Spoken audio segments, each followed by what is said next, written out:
Hello everyone, আসসালামু আলাইকুম। আপনারা দেখছেন অনিস কিচেন থেকে। আজকে আমি আপনাদের সাথে শেয়ার করব মলা মাছ আমি যেভাবে রান্না করে থাকি সেভাবে করে আপনাদের সাথে শেয়ার করার চেষ্টা করছি। আশা করছি রেসিপি আপনাদের কাছে ভালো লাগবে, আর ভালো লাগলে আমার চ্যানেলটিতে সাবস্ক্রাইব করে আমার পাশেই থাকবেন, আর বেশি বেশি করে লাইক কমেন্ট শেয়ার করবেন অবশ্যই। এখন আমি এখানে হাফ কেজির কিছুটা কম হবে আমি নিয়েছি মলা মাছ। এরপর দুইটা মাঝারি সাইজের আলু কেটে নিয়েছি পাতলা করে। সাথে আমি নিয়েছি পেঁয়াজ কুচি, আমি এক বাটি ভর্তি করে দিয়েছি। আমি পেঁয়াজের পরিমাণটা বেশি করে দিয়েছি। আমি যখন ছোটো মাছগুলো রান্না করি এভাবে করে পেঁয়াজগুলো একটু বেশি করেই দেই, এতে করে মাছটা অনেক বেশি মজা হয়, খেতে কিন্তু অনেক বেশি ভালো লাগে। এরপর আমি কাঁচামরিচ নিয়েছি 6-7টার মতো, মাঝখান দিয়া কেটে। সবাই রান্না করে, দেখা যাচ্ছে এক একজনের রান্না এক এক রকম হয়, যেভাবে এক একজন এক এক প্রসেসে রান্না করে, তাই এক একজনেরটা এক এক রকম হয়। আর আমি 2 চা চামচের মতো দিয়েছি পেঁয়াজ আর রসুন বাটা। লবণ দিয়ে দিচ্ছি 1 চা চামচ। অবশ্যই আপনারা আপনাদের টেস্ট অনুযায়ী লবণ অ্যাড করবেন। গুঁড়া দিয়ে দিচ্ছি 1 চা চামচ।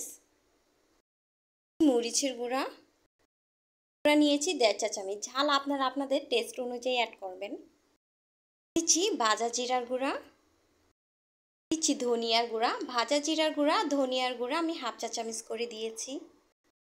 আর তেল দিয়ে দিচ্ছি 1/4 কাপ।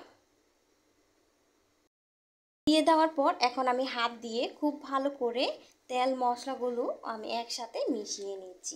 এভাবে করে যদি হাত দিয়ে মেখে নেওয়া হয় তাহলে এই মাছে রান্না করলে এত বেশি মজার হয়। আপনি চাইলে খুন্তি বা দিয়েও এটা মিশিয়ে নিতে পারেন, তবে এইভাবে হাত দিয়ে মাখালে এরকম টেস্ট পাওয়া যাবে না। হাত দিয়ে মাখালে অনেক বেশি টেস্ট হয়। করে হাত দিয়ে মিশিয়ে নেওয়া হয়ে গিয়েছে। এখন আমি খুব ভালো করে হাতটা ধুয়ে আমি এখানে পানি দিয়ে দিচ্ছি। এখানে কিন্তু খুব বেশি পানি দেওয়া যাবে না, এই রান্নাটায় আপনার তেমন পানি লাগবে না, অল্প একটু পানি দিয়ে রান্নাটা হয়ে যাবে। 1 কাপ পরিমাণ পানি দিয়েছি।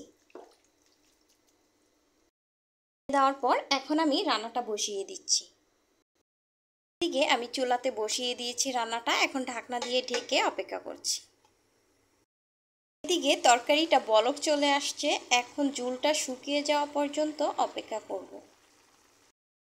এদিকে আমার মাছ রান্নাটাও হয়ে গিয়েছে, ঝোলটা একেবারেই শুকিয়ে গিয়েছে, একবারেই ঝোল নেই এখানে, দেখে নিশ্চয়ই বুঝতে পারছেন।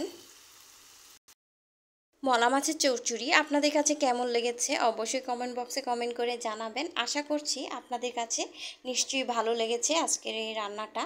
আজকে এখানেই বিদায় নিচ্ছি, সবাই ভালো থাকবেন, সুস্থ থাকবেন, আল্লাহ হাফেজ।